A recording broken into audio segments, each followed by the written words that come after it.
Olá, quero falar nessa gravação sobre o fato de Jesus ser Filho de Deus. Esse tema de quem é Jesus? Quem é Jesus? Quem é Jesus para você que está ouvindo esta mensagem? Quem é Jesus para você? Uma vez essa pergunta foi feita aos apóstolos e discípulos de Cristo. Jesus perguntou aos seus discípulos: e vós, quem dizeis que eu sou? Em Mateus 16. Pedro levantou-se primeiramente e disse: Tu és o Cristo, o ungido, o Filho do Deus vivo. Então Jesus, ele é o Cristo, o Filho do Deus vivo. O problema a questão é que quando fala Filho de Deus, muitos pensam que ele é filho de outro Deus. Mas na verdade ele não é filho de outro Deus, ele é o próprio Deus em carne. E que quando a Escritura fala que Jesus é o Filho de Deus, ela está apenas afirmando que ele é Deus. Não dizendo que é filho de outro Deus, como muitos pensam, que dá margem para isso. Porque filho é aquele que tem a genética de um pai. E ele tem a genética de Deus, que é ele mesmo. A vida é dele, a vida eterna, que está habitando naquele corpo humano que é Cristo, em Jesus. Assim ele é a vida eterna está habitando nele. O verbo era Deus, João 1, e versículo 14. O verbo se fez carne e habitou entre nós. E vimos a sua glória, como a glória do unigênito do Pai. Então ele tem a vida de Deus dentro dele. Quando ele se fez carne, ele assumiu a vida eterna no corpo. Uniu a vida eterna ao corpo humano, a carne humana. E assim por isso que ele é Filho de Deus.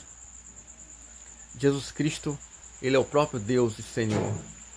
Em Isaías 9,6 não diz que há outro Deus, mas diz que ele é outro Deus, mas diz o seguinte, Isaías 9,6, que ele é o único Deus, porque Isaías 9,6 a profecia prediz o seguinte: porque um menino nos nasceu, um filho se nos deu, e o principado, o governo está sobre seu ombro, e o seu nome será maravilhoso, Conselheiro, Deus forte, Pai eterno e Príncipe da paz. Ele é Pai da eternidade e Príncipe da paz, Pai eterno. Ele é Pai da eternidade. Ele é o Pai que se encarnou. Jesus Cristo é o Filho de Deus, é isso. E ele se encarnou por quê? Para morrer na cruz pelo pecado dos pecadores, pelos pecadores. Ele disse: porque o Filho do Homem não veio para ser servido, em Mateus 20:28, mas para servir e para dar sua vida em resgate de muitos. Muitos pecadores, todos os pecadores foram remidos por Cristo. Ou muitos depois dele, depois de Jesus que é santo, que não é pecador. Muitos morreram, muitos foram remidos, melhor dizendo. Muitos foram remidos pela morte de Cristo, Assim podemos ver o seguinte, que Jesus nos remiu na cruz, ele deu a vida por nós. O que precisamos fazer é somente crer nessa graça. O que é preciso fazer é somente crer. Crer no Senhor Jesus, Atos 16:31, e serás salvo. Nem para as igrejas, as religiões, porque a igreja somos nós, já chamados igrejas. Nem para templo feito por mão de homens, porque o Altíssimo não habita em templo feito por mão de homens, em Atos 17 diz isso. Mas ele habita em nós, nós somos o corpo, o nosso corpo é o templo do Espírito Santo. Santuário do Espírito Santo, templo do Espírito Santo.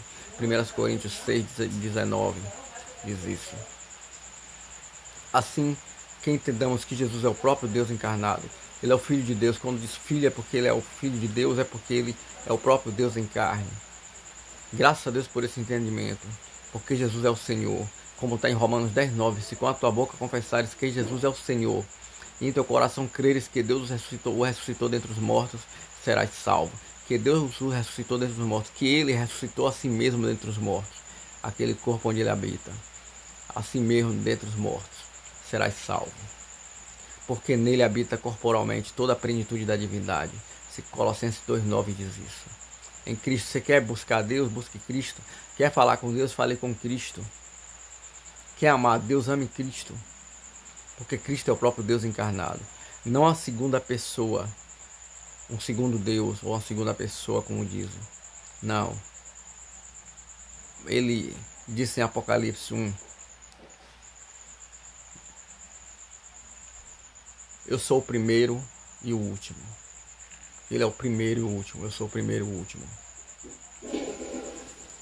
Assim que Cristo e sua mensagem entrem nos vossos corações e que ele transborde com sua presença de seu espírito, para a graça de Deus habitar em nós sempre, como ela já habita em nós pela graça dele, pelo favor dele, pelo amor dele, pelo querer dele. Graças a Deus por sua salvação bendita, como está em 2 Coríntios 5,19. Deus estava em Cristo reconciliando consigo o mundo, não imputando aos homens as suas transgressões, e nos confiou a palavra da reconciliação. Só basta crer em Cristo, como ele disse em João 6,47. Na verdade vos digo, aquele que crê em mim tem a vida eterna. Se você crê em Jesus, tem a vida eterna. Como diz em 1 Timóteo 4,10, que diz: labutamos para isto e colocamos nossa esperança no Deus, nossa fé, confiança no Deus vivo, o qual é salvador de todos os homens, especialmente dos fiéis, dos que creem. Então ele é salvador de todos os homens, ele salvou na cruz todos os homens pecadores, mas especialmente os que creem e que recebem essa salvação. São especialmente os que creem, que são salvos efetivamente no decorrer do tempo, no acontecimento da história humana, de sua vida, de sua existência, da existência de cada um aqui nesta terra. Ele salva os que creem, aquele que crê. Que Jesus estenda a sua mão, te abençoe sempre em todos os sentidos e te prospere e te guie. Amém, Senhor. Amém, Senhor Jesus.